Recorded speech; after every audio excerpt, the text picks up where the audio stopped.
Dans nos détresses, il nous est bon de regarder l'attitude du centurion de Capharnaüm et de nous en inspirer. Il a forcé l'enthousiasme de Jésus. À son merveilleux cri de confiance et à sa splendide humilité, Jésus ne veut répondre que par plus d'amour et en l'exaucant immédiatement. La personne de Jésus l'avait bouleversé. Devant la maladie de son serviteur, voici qu'il envoie vers le prophète ses amis juifs pour demander une guérison à distance.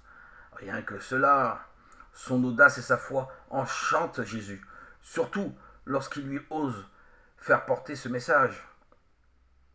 Jésus se trouvait déjà loin de la maison, lorsque le centurion envoya des amis pour lui dire « Seigneur, ne te donne pas cette peine, car je ne suis pas digne que tu entres sous mon toit.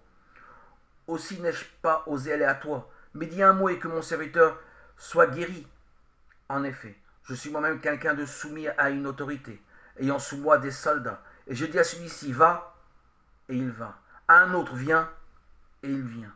Et à mon serviteur, fais ceci, et il le fait. » Luc, chapitre 7, versets 6 à 8. Jésus admire cette foi provocante et hardie.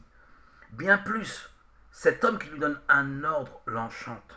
Dans le domaine de la foi, il avoue n'avoir jamais rien trouvé de semblable, même en Israël, une telle audace.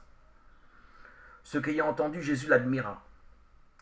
Et s'étant tourné vers la foule qui le suivait, il dit, « Je vous le dis, même en Israël, je n'ai pas trouvé autant de foi. » Luc 7, verset 9.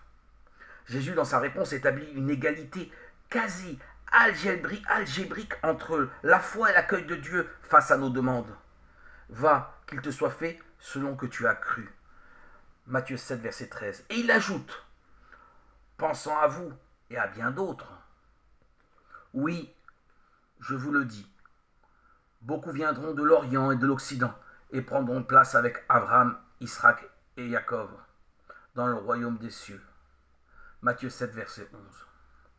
Son regard dépasse le moment présent pour saisir le développement du royaume, son Église. Le centurion lui permet d'ouvrir la baie et de voir la rentrée prochaine de toutes les races de la terre dans ce royaume, auprès de la race choisie d'Abraham et d'Isaac. C'était déjà notre foi que Jésus admirait dans cette multitude, venue de l'Orient et de l'Occident.